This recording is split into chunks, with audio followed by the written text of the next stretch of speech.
जय माता दी भक्तों, प्यारे भक्तों। इस वीडियो में आप सुन रहे हैं श्रीमद् देवी भागवत के अध्याय 5 के भाग 2 को। सबसे पहले स्वागत करती हूँ आप सभी का आपके अपने इस चैनल पर। माँ जगत जननी जगदम्बा से प्रार्थना करती हूँ आप सभी के लिए कि माता रानी आप पर और आपके पूरे परिवार पर अपनी शुभ कृपा हमेशा बनाए रखें। प्यारे भक्तों, अध्याय 5 के भाग 1 में आपने सुना था भगवती लक्ष्मी के श्राप से किस प्रकार भगवान विष्णु का मस्तक कटता है। वेदों द्वारा स्तुति करने पर देवी किस प्रकार प्रसन्न होती हैं। अब सुनिए भगवान श्री हरि विष्णु के हयग्रीव अवतार की कथा। माँ भगवती कहती हैं, हे श्रेष्ठ देवताओं, इस घटना के होने में एक अन्य भी कारण है। आप लोगों का महान कार्य अवश्य सिद्ध होगा, इसमें कोई संदेह नहीं है। प्राचीन काल में महाबाहु एवं अति प्रसिद्ध हयग्रीव नाम वाला एक दानव था, जो सरस्वती नदी के तट पर बहुत कठोर तपस्या करने लगा। वह दैत्य आहार का त्याग करके, समस्त इंद्रियों को वश में करके तथा सभी प्रकार के भोगैश्वर्य से दूर रहते हुए मेरे माया बीजात्मक एकाक्षर मंत्र ह्रीम का जप करता रहा।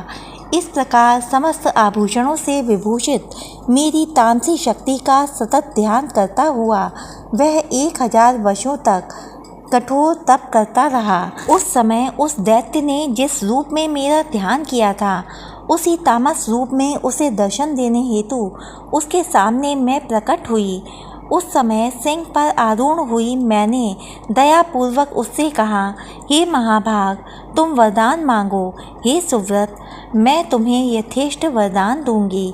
वह दानव देवी का यह वचन सुनकर प्रेम विह्वल हो उठा और उसने तत्काल प्रणाम और प्रदक्षिणा की। मेरा रूप देखते ही प्रेम भावना के कारण प्रफुल्लित नेत्रों वाला तथा हर्ष के कारण अश्रुपूरित नयनों वाला वह दानव मेरी स्तुति करने लगा। हयग्रीव बोला, हे महामाये, हे जगत का सजन पालन संहार करने वाली, हे भक्तों पर कृपा करने में निपुण, हे सकल कामना प्रदायिनी, हे मोक्षदायिनी, हे शिवे, आप देवी को नमस्कार है। पृथ्वी, जल, तेज, वायु एवं आकाश, इन 5 महाभूतों का कारण आप ही हैं तथा गंध, रस, रूप, स्पर्श एवं शब्द, इन तत्वों का कारण भी आप ही हैं। हे महेश्वरी, नासिका, जिह्वा, नेत्र, त्वचा, कान, ये ज्ञानेंद्रियाँ तथा हाथ, पैर, वाक, लिंग, गुदा, ये कर्मेंद्रियाँ आपसे ही उत्पन्न हैं। देवी बोली, तुम्हारा क्या अभीष्ट है? जो कुछ भी तुम्हारा अभिलषित वर हो मांग लो, मैं उसे अवश्य पूर्ण करूँगी, क्योंकि मैं तुम्हारी अनन्य भक्ति तथा अद्भुत तपस्या से अतिशय प्रसन्न हूँ। हयग्रीव बोला, हे माता, आप मुझे वैसा वरदान दें जिससे मेरी मृत्यु कभी ना हो और देव दानवों द्वारा अपराजेय रहता हुआ मैं सदा के लिए अमर योगी हो जाऊँ।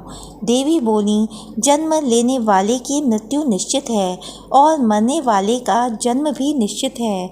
लोक में स्थापित इस प्रकार की मर्यादा का उल्लंघन कैसे संभव है? अतएव हे दानव श्रेष्ठ, मृत्यु को अवश्यंभावी जानकर अपने मन में सम्यक विचार करके तुम अन्य यथेष्ट वर मांग लो। हयग्रीव बोला, हे जगदम्बे, मेरी मृत्यु हयग्रीव से ही हो, किसी अन्य से नहीं।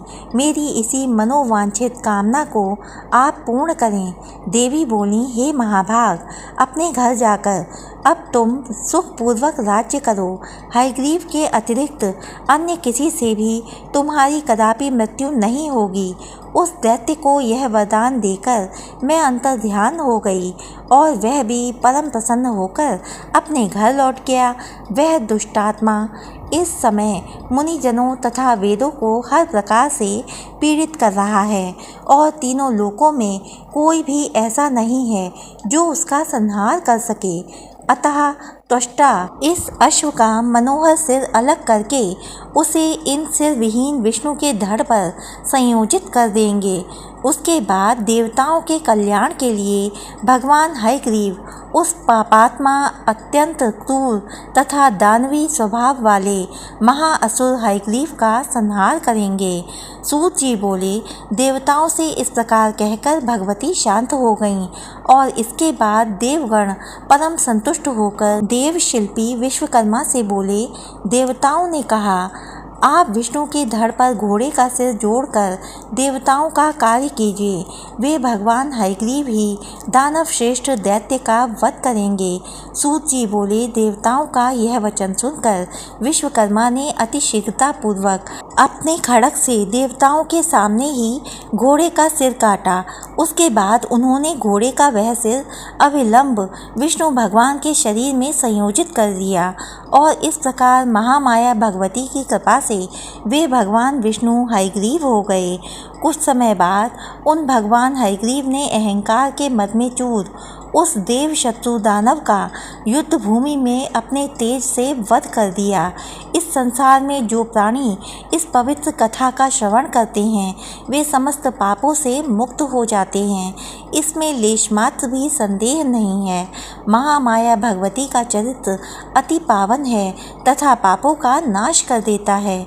इस चरित्र का पाठ तथा श्रवण करने वाले प्राणियों को सभी प्रकार की संपदाएं अनायास ही प्राप्त हो जाती हैं। या देवी सर्वभूतेषु शक्ति रूपेण संस्थिता नमस्तस्यै नमस्तस्यै नमस्तस्यै नमो नमः। भक्तों, वीडियो में अंत तक बने रहने के लिए आपका बहुत बहुत धन्यवाद।